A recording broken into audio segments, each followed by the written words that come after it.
I remembered the explosion before it ever happened, not as a dream, not as a vague premonition, but as a fully formed memory, sharp, warm, and terrifyingly real.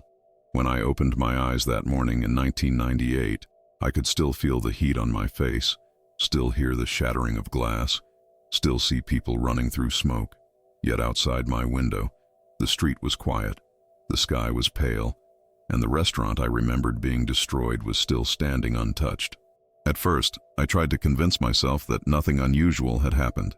People forget dreams all the time, or misinterpret them, or blend old fears with new mornings. But as I got dressed, fragments of the memory kept surfacing, too clear to ignore. I remembered where each table stood, which customers were inside, even a song from the radio in the kitchen. And woven through all those details was one undeniable truth. The explosion I remembered was supposed to happen 3 days later. That first day, little things in town began lining up exactly as I had remembered. A plate slipping from a waiter's hand, a light flickering above the hallway, a delivery truck arriving earlier than usual. They were small details, insignificant to anyone else. But to me, they were confirmations, proof that the memory wasn't imagination. It felt as if time had already shown me what was coming, and now it was replaying the steps I had already lived. I tried to warn people. I went to the police station first, then to the restaurant staff, then to anyone who would listen long enough for me to explain the danger. I told them there would be a gas leak. I told them the kitchen valve would jam. I told them the building would ignite before anyone realized what was happening. But the more I tried to help, the more unhinged I sounded. Their eyes hardened, their questions sharpened, their patience faded, and then came the third day, the day I already remembered surviving. When the metal pipes groaned and the first rush of gas filled the air, I knew there was nothing left to do. The explosion happened exactly as I had seen it, but the worst part wasn't watching it unfold. It was understanding what would come after. Because to everyone else, I wasn't the man who tried to save them. I was the only one who knew too much, too early. I used to believe memories had strict boundaries, that they belonged only to the moments we had already lived, never straying beyond the past.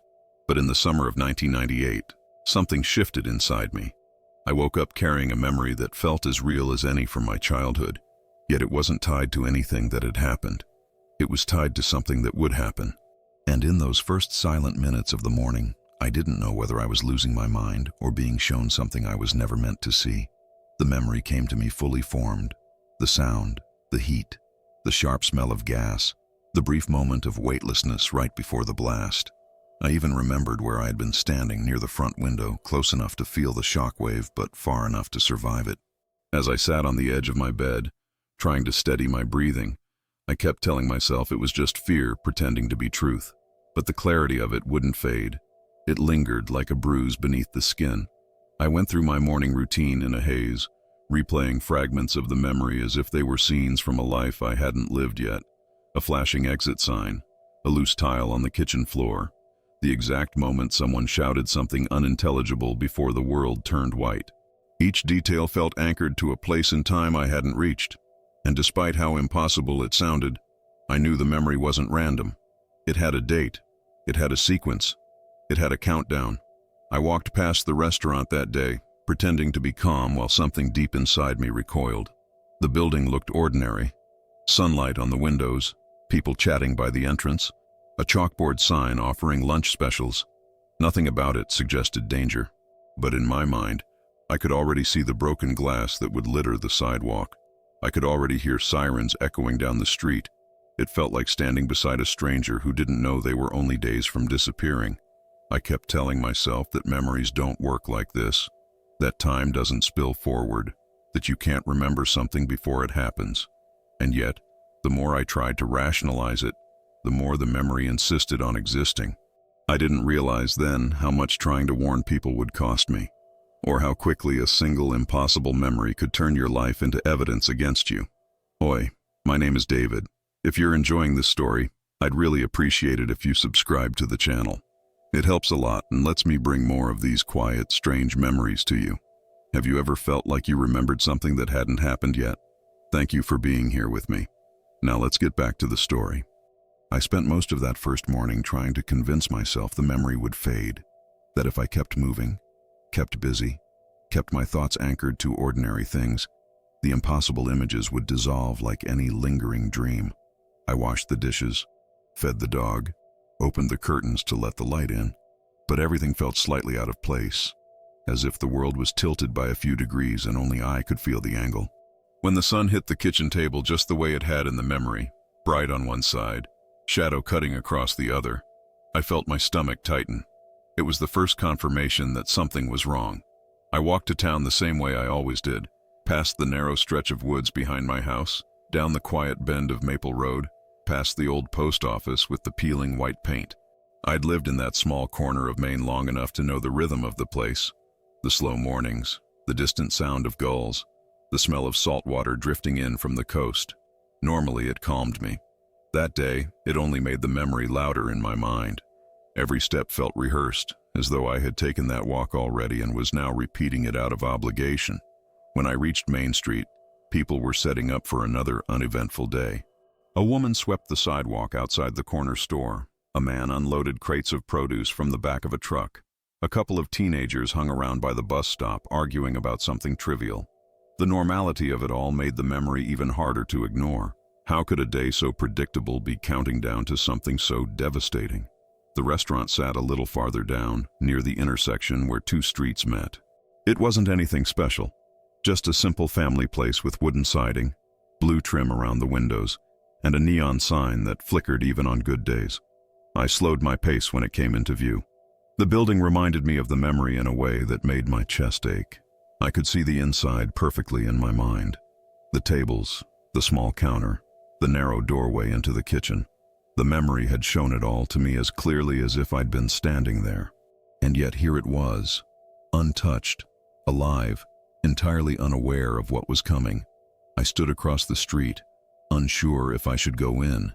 Part of me wanted to examine every detail, to see whether the memory matched reality. Another part of me was afraid, not of the building itself, but of what I might recognize inside. A bell rang as a customer opened the door, and for a split second the sound blended with the memory, an echo of something that hadn't happened yet. My breath caught in my throat. I turned away. I wasn't ready. Not yet. I needed to understand why this was happening before I confronted the place where time had already shown me its ending. I walked past the restaurant and kept going, trying to outrun the memory that clung to me like a second shadow.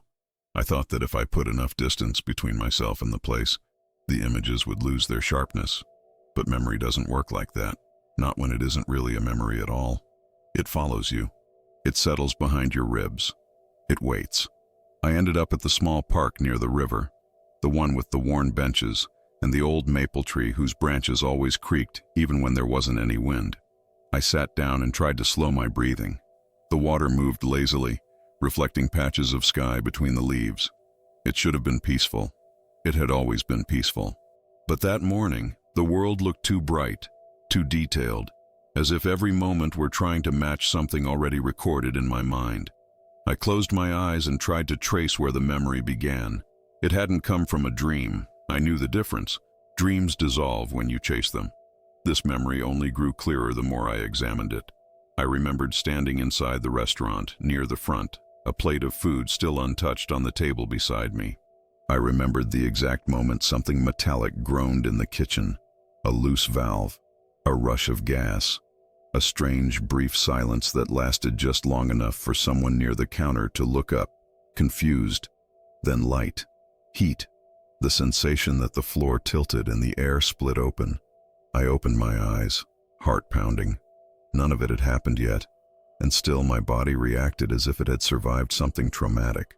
That was the part I couldn't explain, how my mind could remember something my life hadn't reached. A jogger passed by and nodded at me politely. I nodded back, trying to look normal. The last thing I wanted was for anyone to think I was unstable, but I felt a crack forming inside me. A quiet fracture between what was real and what I already knew was waiting 3 days ahead. I tried to picture myself ignoring all of this, pretending nothing was wrong, but the memory kept pulling me back to that restaurant door, to the smell of gas and the moment the world shifted. I wondered if this had happened to anyone else, if anyone had ever carried a piece of the future by accident. It seemed impossible, yet here I was, holding it like a secret I never agreed to keep. I thought about talking to someone, maybe a friend or a coworker. But what would I say? I remember something that hasn't happened yet. They'd stare at me in that polite, distant way people do when they're trying to mask concern with kindness. I rubbed my hands together, trying to shake off the cold that didn't match the warm morning air. 3 days. That was all I had. 3 days until the memory became reality. 3 days until time caught up to the version of me who had already lived it. And the weight of that knowledge settled heavily on my shoulders, because deep down, a quiet truth had already taken root. If I didn't do something, no one else would. By late afternoon, the memory felt less like an intrusion and more like a quiet pressure against the back of my mind. It wasn't fading, it was settling, as if preparing itself to become part of me whether I wanted it or not. I walked home slowly, trying to focus on normal things. The sound of gravel under my shoes, the warm breeze, the way the sun hung low over the rooftops.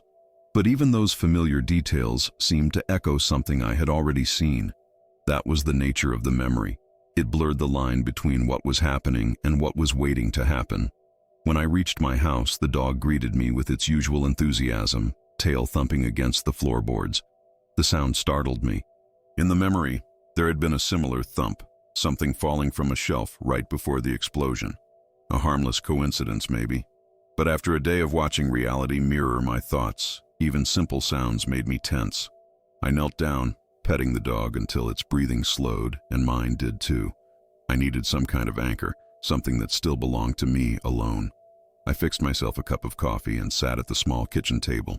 The sunlight slanted across the countertop at the same angle it had in the memory, and for a moment, the two scenes overlapped in my mind.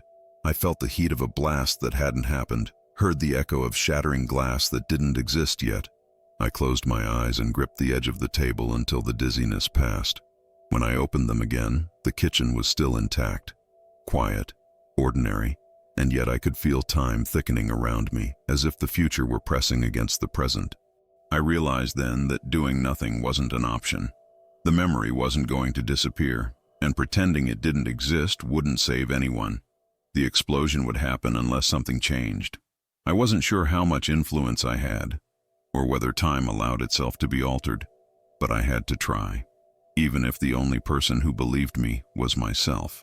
Before taking any action, I decided to write everything down, every detail I could recall from the memory, no matter how small.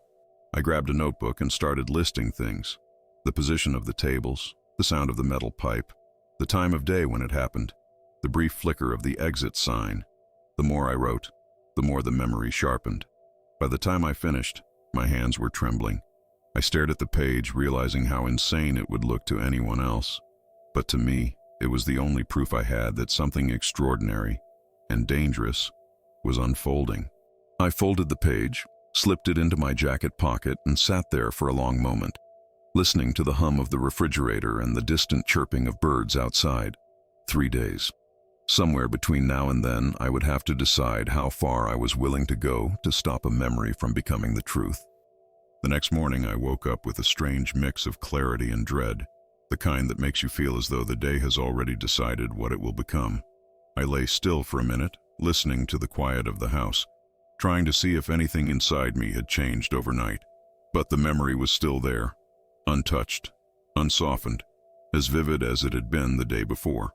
I took a deep breath, sat up, and realized I needed to start acting before fear talked me out of it. I walked to town earlier than usual. The air smelled faintly of dew and old pine, and the streets were emptier than they had been the previous day. For a moment, it felt almost peaceful, but the memory brushed against my mind every few steps, reminding me that peace was temporary, borrowed. I kept replaying the sequence in my head: the murmur of voices inside the restaurant, the clatter of a plate falling, the metallic groan from the kitchen. If I could identify the cause, fix the valve, stop the leak, maybe none of this would happen. When I reached the restaurant, I paused across the street again. In the morning light, it looked harmless. Just a small local place with old siding and windows that always needed cleaning. A couple of employees were unlocking the door, chatting casually as they prepared for another slow day. I felt a tightness in my chest watching them. They reminded me of people in a photograph taken seconds before something terrible. Smiling, unaware, frozen in innocence. They deserved to know. They deserved some warning. But how do you warn someone about a future only you can remember? I crossed the street before I could talk myself out of it. My hands were already sweating by the time I reached the entrance.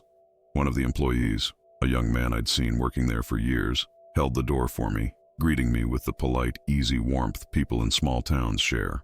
The memory didn't show his face clearly, but I remembered he had been inside the day of the explosion. It was enough to make my voice catch in my throat. I took a seat at a corner table pretending I wanted breakfast. My heart was pounding in a slow, deliberate rhythm, like it was preparing me for something I couldn't avoid. I watched the staff move around, memorizing their expressions, their routines, their places in the room. I felt like I was seeing them twice, once as they were now, alive and unaware, and once as the desperate, dust-covered figures in my memory who stumbled through smoke and broken glass. After a few minutes, the manager walked over, a woman in her late 40s with tired eyes but a kind face. She asked if everything was all right. That simple question nearly broke whatever fragile composure I had left. I opened my mouth, unsure where to begin. How do you tell someone that you've already seen the worst day of their life, and it's just around the corner? I hesitated too long. She gave a small, polite smile and turned to leave. That was when I realized, if I didn't speak now, I might never get another chance. I stood up before she could take another step. The chair scraped against the floor, louder than I meant, and a few customers looked over. My heart hammered in my chest. I wasn't ready, not really, but the memory had followed me long enough. If I didn't try now, I'd spend the rest of my life wondering what might have changed. "Ma'am," I said, my voice thinner than I expected. "Can I talk to you for a moment? Privately, if possible?" She studied me for a second, her expression neutral but curious. Maybe she sensed the urgency in my voice, or maybe she was simply trying to avoid making a scene. Either way, she nodded and motioned for me to follow her behind the counter, through a short hallway and into a small office near the back. The room smelled faintly of coffee grounds and cleaning supplies. Papers were stacked in uneven piles across her desk. "What's going on?" she asked, crossing her arms gently, not confrontational, but not relaxed either. I swallowed hard. I know this is going to sound strange, but I think there's something wrong with the gas line in the kitchen. Something dangerous. Her brow creased immediately. Dangerous how? How could I explain something I had only remembered, not witnessed? I could feel the words catching in my throat, each one heavier than the last. "There's going to be a leak," I said. "Not today, but soon. The valve is loose. I think it gets jammed." My voice sounded foreign to me, too calm for what I was describing. "And when it does, there's going to be an explosion." She blinked, not shocked, not alarmed, just confused. "You think?" she repeated slowly. "Did someone tell you this? Did you see something?" "No. Yes. Sort of." How could I answer that? "I remembered it," I said quietly. She stared at me for several seconds, the room suddenly feeling colder. "You remembered it," she repeated, as though testing the weight of the words. I nodded. "It hasn't happened yet, but it will. I know how that sounds, but..." She raised a hand gently, stopping me. "Sir, are you okay? Is everything all right at home? You seem under a lot of stress." "I'm not making this up," I insisted. "I know exactly where it starts. In the kitchen, toward the back wall. The pipe groans, and then..." She held up her hand again, firmer this time. "We had the gas lines inspected last month. Everything checked out fine. If you're worried, I can have someone take another look, but..." She exhaled slowly. "This is a serious accusation. You understand that? Accusation." The word hit harder than I expected. "I'm not accusing anyone," I said. "I'm trying to prevent something." She gave me a sympathetic look, the kind people give when they don't believe a word you've said but don't want to be unkind. "I appreciate your concern," she said softly. "Truly. But you can't just come in here and say there's going to be an explosion based on a memory." I opened my mouth to protest, but she was already walking toward the door, ushering me out of the office. By the time I stepped back into the restaurant, I could feel the shift.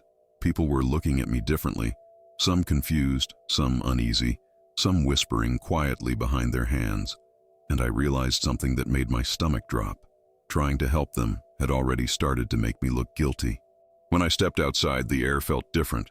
Not colder, not thicker, just different. as if the conversation in the back office had shifted something subtle in the world around me. The sun was still out, the streets still busy, people still moving through their routines. Yet I could feel their eyes on me. Maybe they weren't actually watching. Maybe it was just guilt or embarrassment tightening in my chest, but something about the moment felt irreversible. The first thread had been pulled. I walked toward the corner, trying to clear my head. I told myself I'd done the right thing. I had warned them. I had told the truth, even if it didn't make sense to anyone else. But the memory lingered, heavier now, as if reminding me that honesty alone wasn't enough to change what was coming. I replayed the manager's expression over and over, the sympathy, the doubt, the quiet fear that maybe I was unstable. It stung more than I expected. I hadn't realized how much I wanted someone to believe me. At the end of the block, I stopped and leaned against a lamppost. I needed a plan. I couldn't just keep repeating myself to people who didn't understand. But I also couldn't walk away. Not when I knew what was waiting on the third day. The memory thrummed behind my eyes like a pressure building, pushing me toward something I wasn't sure I was strong enough to face. That was when a police cruiser turned the corner and slowed as it approached the restaurant. My heart dropped. It wasn't speeding, wasn't even using its lights, just rolling forward at an unhurried pace. But the timing was too perfect. The manager must have called them. She wouldn't have done it out of malice, just caution, responsible concern. But that didn't make the sight any easier to stomach. The car parked outside. One of the officers stepped out, someone I recognized from town events and small conversations over the years. Officer Halpern, tall, steady, the kind of man who never seemed rushed. He glanced around casually, not yet noticing me. I felt a wave of panic rise in my throat. I hadn't done anything wrong, but the memory of the explosion made it impossible to feel innocent anymore. I knew too much about something that hadn't happened. And in the real world, that kind of knowledge only led to suspicion. I started walking away. Not quickly, not suspiciously, just enough to feel distance forming between me and the restaurant. But Halpern noticed me almost immediately. His eyes narrowed slightly as if trying to place me. Then recognition sparked and he called out, "David, hang on a second." A simple request. Calm, polite, but it filled me with dread. I stopped, turned slowly, and forced a thin smile. "Morning, officer," I said. He approached with the kind of deliberate care officers use when they're not sure what they're walking into. "Everything all right? I heard you had some concerns." I swallowed, just trying to help. He nodded, but the line of his jaw tightened. "Mind if we talk for a bit?" There was no threat in his voice, no accusation, but something in the air shifted as he said it, something subtle and heavy, like the moment before a storm breaks. And standing there under the quiet morning sun, I felt the future closing in on me, one familiar memory at a time. Officer Halpern gestured toward the sidewalk, away from the entrance of the restaurant, as if putting just a few feet of distance between us might help settle whatever he thought was wrong with me. I followed him without protest. The last thing I wanted was to draw any more attention. A couple of passers-by watched as we moved aside, pretending not to listen but very clearly listening. It's funny how a quiet town can turn a single conversation into a small event. Halpern folded his arms and gave me a steady look. "So," he began, "I heard you told the manager there's going to be an explosion." His voice wasn't harsh, but it carried a weight that made me feel smaller than I already felt. I nodded slowly. "I know how it sounds." "I'm sure you do," he said, "which is why I'm giving you a chance to explain it to me directly." He paused, searching my face. "Where's this coming from, David? A rumor? Something you saw? Something someone told you?" The easy answer would have been to lie, to invent a reason that sounded grounded, reasonable, believable. But lying would do nothing to stop what was coming. And even if I sounded insane, truth was all I had left. "It came from a memory," I said quietly. His expression shifted, not dramatically, but enough for me to recognize it. Concern. Not suspicion yet, not irritation. Just concern. The kind that suggests he was already preparing to tread carefully. "A memory of something that hasn't happened?" he asked. I nodded again, feeling my throat tighten. He sighed and rubbed the back of his neck, glancing briefly at the restaurant across the street. "David, I've known you for a while. You've always seemed like a steady guy.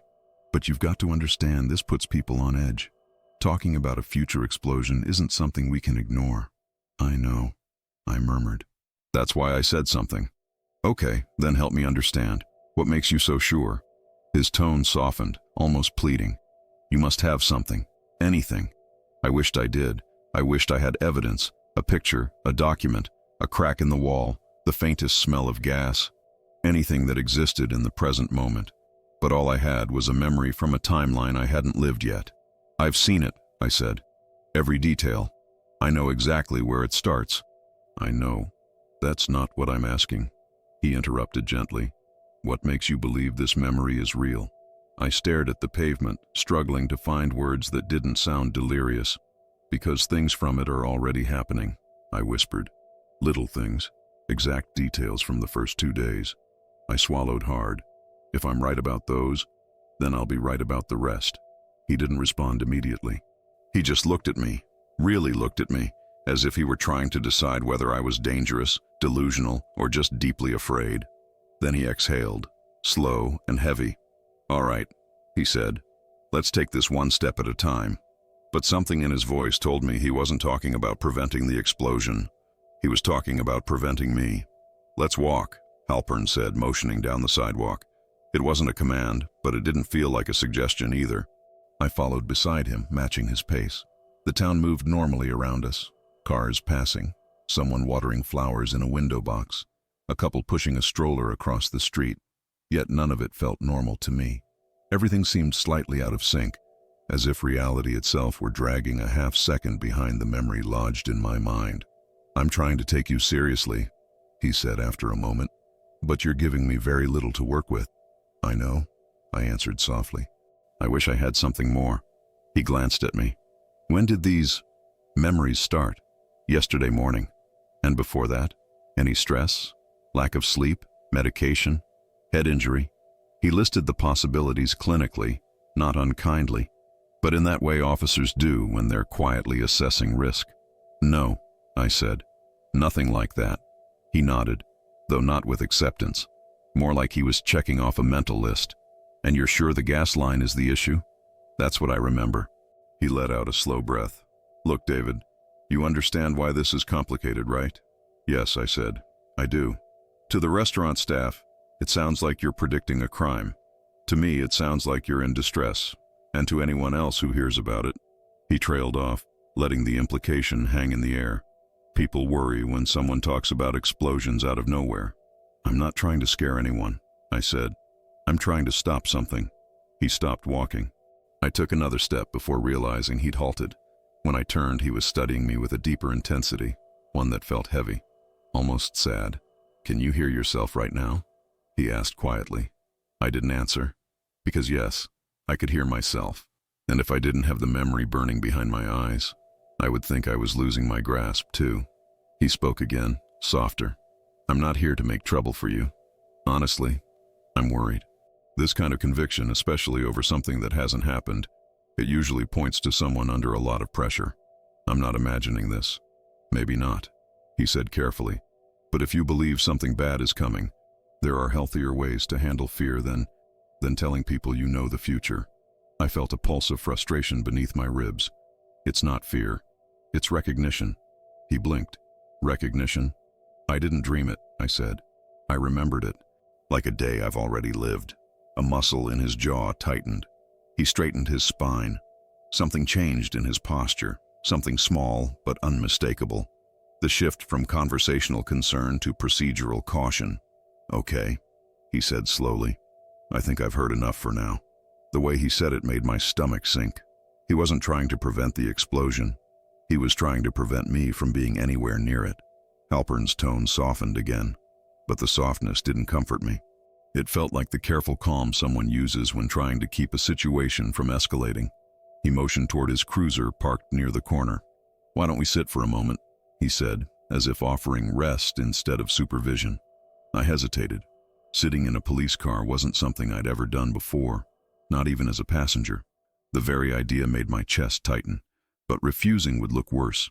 And besides, part of me was exhausted, emotionally, mentally, even physically. Carrying a memory that didn't belong to the present felt like dragging a heavy object through water. Just a conversation, he added when he saw the reluctance in my face. Nothing formal. I nodded, but every step toward the cruiser felt like a step into a different version of my life, one I didn't want to know. When I slid into the passenger seat, the air inside was cool and smelled faintly of coffee and leather. Halpern closed the door gently, circling around to the driver's side. He didn't start the car. He didn't turn on the lights or the radio. He just sat there, hands resting loosely on the steering wheel, watching the morning unfold through the windshield. "David," he said quietly, "I need you to be honest with me. Are you afraid you might hurt yourself? Or someone else?" The question hit me like a blow. "No," I said immediately. "Absolutely not." Because when people talk about catastrophic events with this level of certainty, it can sometimes mean they're carrying more than they can handle. "I'm not going to hurt anyone," I said, the words shaking with frustration. "I'm trying to prevent people from getting hurt." He nodded slowly, though I could tell he didn't fully believe me. Or maybe he believed I believed what I was saying, which was somehow worse. He rubbed his thumb along the steering wheel, thoughtful. "What if we had someone from the county gas office come check the lines?" he suggested. "Just to give you peace of mind." "It won't help," I murmured. "The memory isn't about the cause. It's about the moment.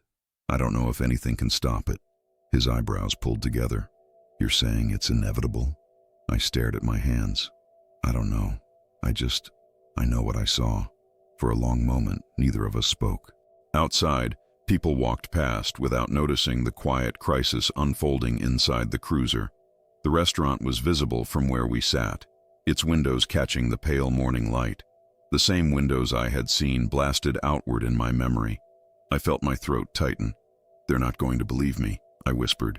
Halpern didn't answer right away. When he finally spoke, his voice was low, almost resigned. "David, I think you need to take a step back. Get some rest. Maybe talk to someone who can help you sort through whatever's weighing on you." There it was. The shift I'd felt coming since the moment I opened my mouth in the restaurant. I was no longer a concerned citizen. I was becoming a potential problem. And as I looked out the window at the familiar street, I realized something chilling. Every step I took to warn them was slowly arranging the pieces of a different story. One where I wasn't the witness to an explosion. I was the cause. I walked home from town slower than I ever had before, as if moving too quickly might make the future arrive faster. My shoes scuffed along the sidewalk in a steady rhythm, but my thoughts raced in uneven bursts. I kept replaying the conversation in the cruiser, the measured concern in Officer Halpern's voice, the quiet pity in his eyes. No matter how he phrased his questions, the truth was unmistakable. He didn't believe me. And worse, he believed I was becoming unstable. The irony was painful. If I truly were losing my mind, the memory would have been easier to dismiss. But it had never felt like insanity. It felt like déjà vu stretched too far, like remembering a song before hearing its first note. And now the melody was inching toward me, measure by measure. I felt powerless to stop it, powerless to even be taken seriously. When I reached my house, the dog greeted me again, tail thumping. This time I barely felt the comfort. My mind was elsewhere, focused on the folded sheet of paper in my jacket pocket, the one where I'd written everything I could remember about the explosion. I pulled it out and set it on the kitchen table, smoothing the creases with trembling hands. The notes stared back, times, sounds, the flickering exit sign, the groan of metal, the exact moment I ducked without knowing why. Seeing it in my own handwriting made my chest tighten. This wasn't just a memory anymore. It was becoming a record, something concrete enough to haunt me, but not concrete enough to help anyone else. I sat down and closed my eyes, trying to breathe calmly, but the moment I did, the memory surged again. Not as a sequence of images, but as a physical echo. I felt the heat on my face, the shockwave pushing against my chest, the sound, sharp and violent, swallowing the room. I opened my eyes with a gasp, gripping the edge of the table until my knuckles whitened. 3 days, I reminded myself. I had 2 left now. I needed a new plan.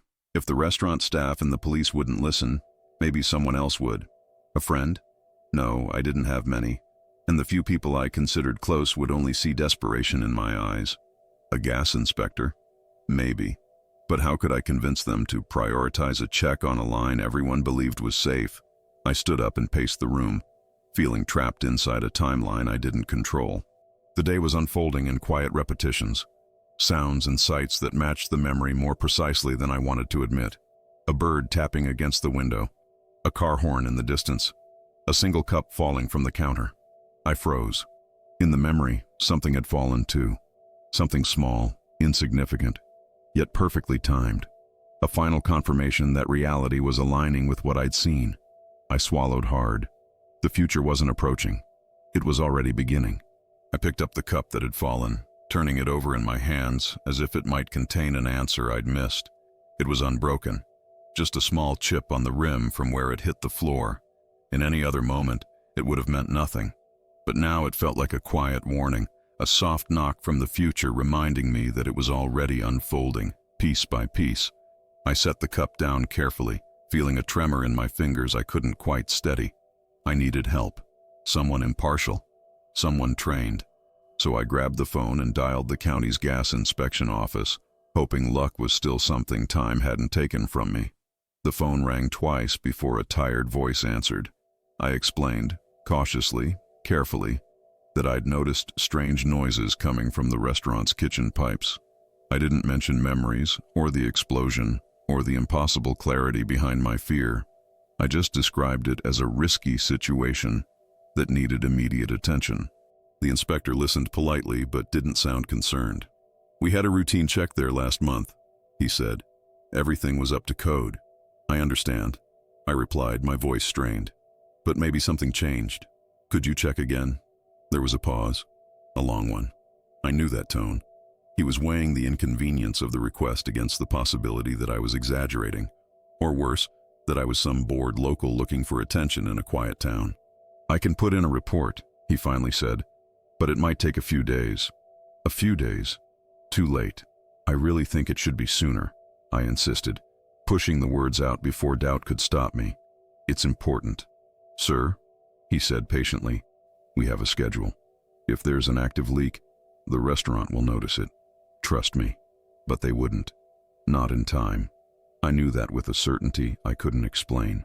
I hung up the phone feeling smaller, as though the future had grown another inch taller. I paced the living room, my thoughts drifting between fear and inevitability. I wasn't trying to be a prophet. I wasn't trying to frighten anyone. I just wanted someone, anyone, to take the possibility seriously. But every attempt only made me sound more unstable. A sudden knock at the door jolted me from my thoughts. The sound echoed through the quiet house in an uncomfortable way. 3 sharp taps. Not hesitant, not friendly. I froze in place, feeling a cold ripple crawl up my spine. The memory didn't include this part. Nothing in the explosion sequence involved someone at my door, which meant this was new. A moment unshared by whatever future I had remembered so clearly. I approached slowly and peered through the small window beside the frame. It was Officer Halpern. He stood with his hands clasped in front of him, shoulders squared, expression unreadable. His cruiser idled at the edge of my driveway, the engine murmuring softly. When I opened the door, he offered a polite nod. "David," he said, "I think we should talk again." His tone wasn't unkind, but it wasn't casual either. It was the tone of someone who had already made a decision about why they were there. And fear settled inside me, not because he was a threat, but because time was already shaping me into the person everyone else believed I was becoming. "Can I come in?" Halpern asked, not stepping forward, not forcing anything, just waiting. The kind of waiting that carried weight behind it. I hesitated only a moment before nodding and stepping aside. He walked in with careful steps, the way someone might enter a room where a wild animal could be hiding. I closed the door quietly behind him. He glanced around, taking in the tidy living room, the dog sleeping on the rug, the folded blanket on the couch. Everything looked painfully normal, and yet I felt like a stranger in my own home. Halpern gestured toward the sofa. "Would you mind sitting?" he asked. I took a seat while he remained standing for a moment, as if deciding how to begin. When he finally lowered himself into the armchair across from me, he let out a slow breath. "I went back to the restaurant," he said. "Talked to the staff. They're worried about you." The words cut deeper than I expected. "I didn't mean to scare anyone," I said quietly. "I know," he replied. "But from their perspective, a man shows up saying he remembers an explosion that hasn't happened yet, and then he insists something is wrong with their gas line." He paused, rubbing his hands together. "People jump to conclusions. It's human nature." The worst part was that I understood. If I were in their place, Maybe I would have reacted the same way. He leaned forward slightly. David, what's really going on?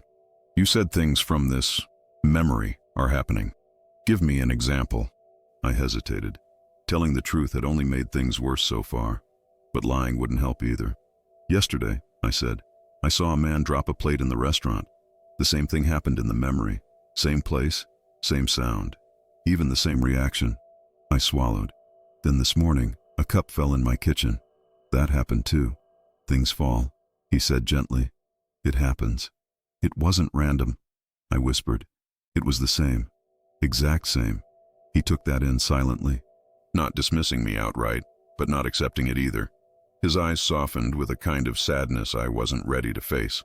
David, sometimes when people are anxious, their minds connect things that aren't actually connected. It isn't anxiety, I said. It's recognition. He sighed. I'm trying to help you. Truly. But right now, everyone you've talked to is concerned you might be heading toward a crisis. A crisis. The word echoed uncomfortably. Do you think I'm dangerous? I asked. No, he said immediately. Not yet. Then, softer. But you're talking about catastrophic events with absolute conviction, and you're going to the places involved. That puts people on edge. I'm trying to prevent it, I said, not cause it. He nodded, but I could see doubt creeping into his expression, even if he didn't want me to notice. He clasped his hands together. Listen, I'm not here to arrest you or anything like that. I just want to make sure you're all right. He hesitated, then added, maybe talk to someone, a counselor, just to ease your mind. I felt a hollow ache form in my chest. The exact moment I realized I had crossed from witness to suspect wasn't loud or dramatic. It was quiet, just a soft shift in the way someone said my name. David, he said gently, you're starting to worry people. And with that, I understood the truth. Nothing I said from this point on would sound like a warning, only like a confession. By the time Halpern left, the sun had dipped low enough to stretch long shadows across my living room floor. I stood quietly in the doorway after he stepped outside, watching as he walked back to his cruiser without looking over his shoulder. That small detail struck me. It meant he had already decided I wasn't a threat in that moment, but he didn't trust what I might become.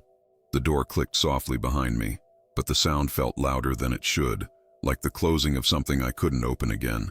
I moved to the kitchen and poured a glass of water, though my hands were shaking too much to drink it.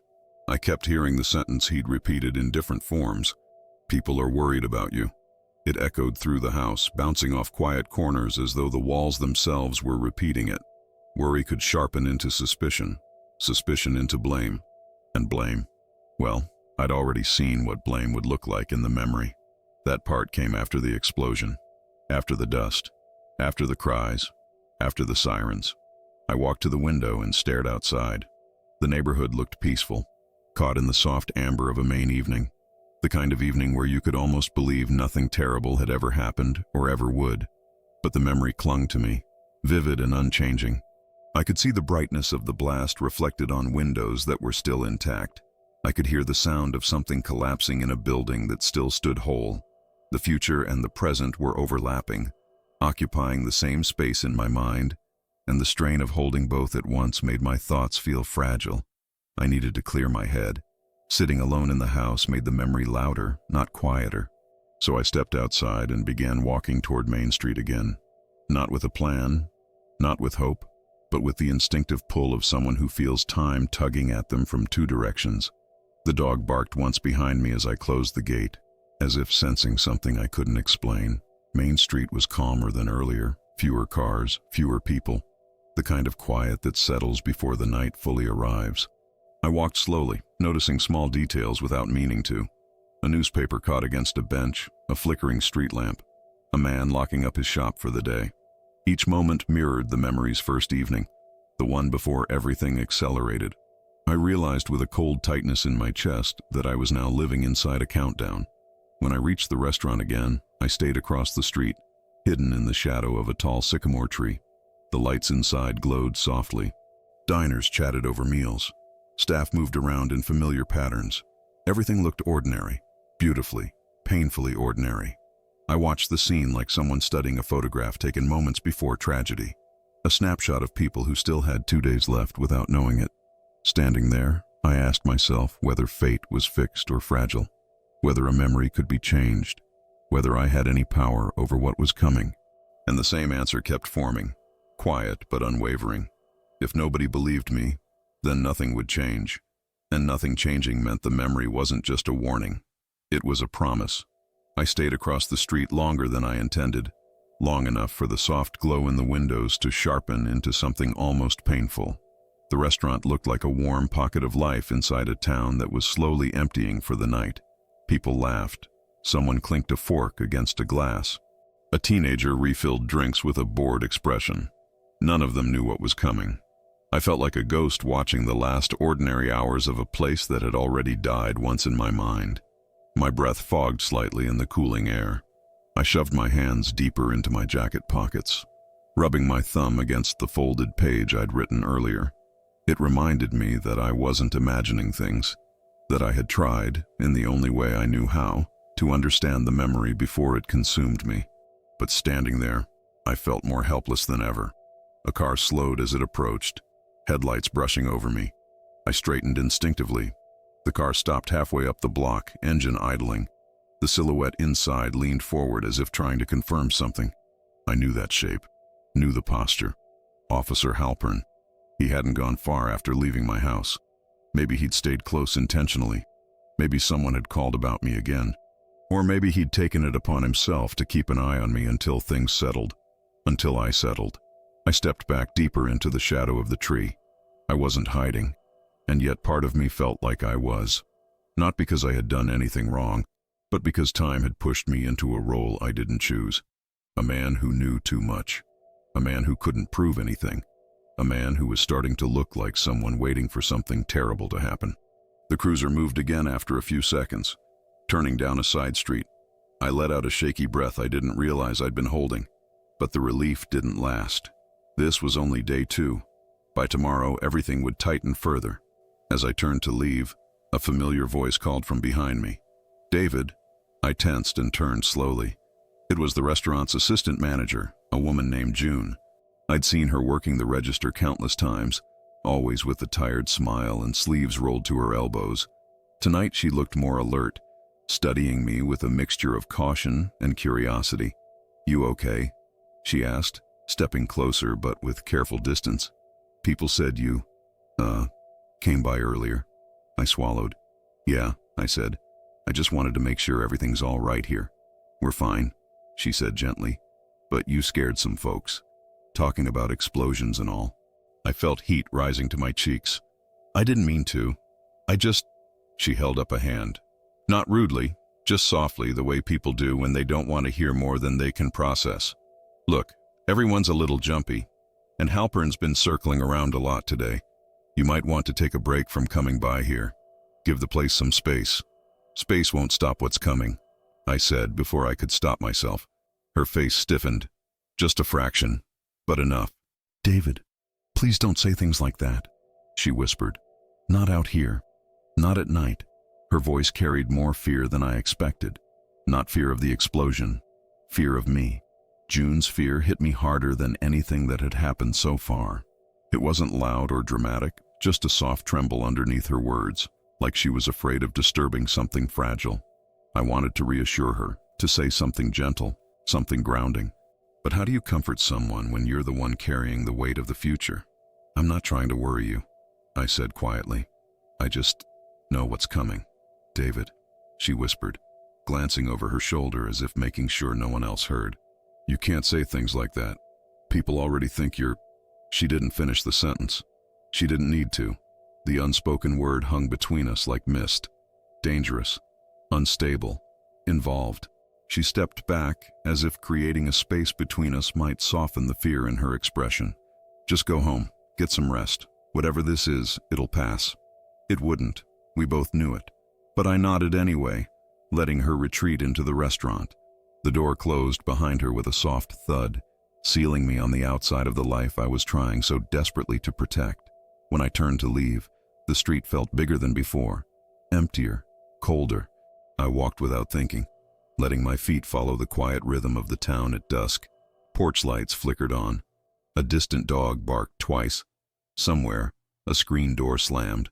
The ordinary sounds of an ordinary night, yet each one echoed with the weight of a memory that didn't belong to this timeline. By the time I reached my house, I felt disconnected from everything familiar, like I'd stepped halfway out of my own life and couldn't quite find the door back in. The dog greeted me again, tail wavering uncertainly, sensing the unease radiating off me. I sat on the couch, sinking into the cushions as if they were the only thing keeping me anchored. I pulled out the sheet of paper again, smoothing it with trembling hands. Reading through the notes was like reading a prophecy written by someone who didn't want to be a prophet. The details were all there, the exact time, the sequence of sounds, the way the light had looked right before the blast. I didn't want to believe it. I didn't want any of it to be true. But the more I tried to imagine a different outcome, the more the memory pressed back, unyielding. As night settled, I walked to the window and stared toward the direction of Main Street. I couldn't see the restaurant from here, but I could feel its presence. Alive now, but already gone, and the version of the memory burned into my mind. I pressed my forehead against the cool glass, trying to slow my breathing. Tomorrow was the third day. The day everything aligned. The day the memory played out. And whatever happened, the town had already decided where to point their fear. Not at the gas line, not at fate, not at coincidence, at me. I closed the curtains gently, as if shutting out the night could somehow keep the future from arriving. But the truth was painfully simple. Time was already moving toward that moment, and I was the only one who remembered it. The third day began before I even opened my eyes. I could feel it, like waking up inside a moment I had already lived. The air was heavy, the silence too still, and somewhere deep in my chest, the memory pulsed like a second heartbeat. I moved through the morning slowly, as if each action were happening twice, once in the present, once in the memory that kept guiding me forward. By late afternoon, I couldn't stay inside anymore. I walked toward Main Street with the hollow certainty of someone heading toward a story already written. The sky was washed in a soft gray, the kind that makes sound carry further than it should. My steps felt rehearsed, even inevitable. When I reached the corner, the restaurant was exactly as I remembered it. Ordinary, warm, unaware of what waited just beneath its floorboards. People moved inside, laughing, talking, living. I wanted to run inside and drag them all out. I wanted to scream. But I also knew that nothing I said would matter. Not now. Not after everything. I stayed across the street, hands trembling, breath shallow. And then I heard it. The metallic groan. The one I'd remembered perfectly. A moment later, a thin hiss. Someone inside paused, confused, just like before. Then the world split open. The blast was a bright, monstrous thing. Heat rushing outward, windows shattering into a storm of glass, the ground shaking beneath my feet. People screamed. Smoke billowed upward. The scene unfolded exactly as I had remembered, down to the smallest detail. I stood frozen, not because of the explosion, but because the memory and the present had finally become the same. And when the sirens arrived, when the questions began, when the eyes turned toward me with fear instead of gratitude, I realized something with a cold, sinking clarity. I wasn't the man who failed to prevent the explosion. I was the man who knew too much about it, the one who remembered it first, the one who remembered it before it happened. And in a town desperate for answers, that was all the reason they needed.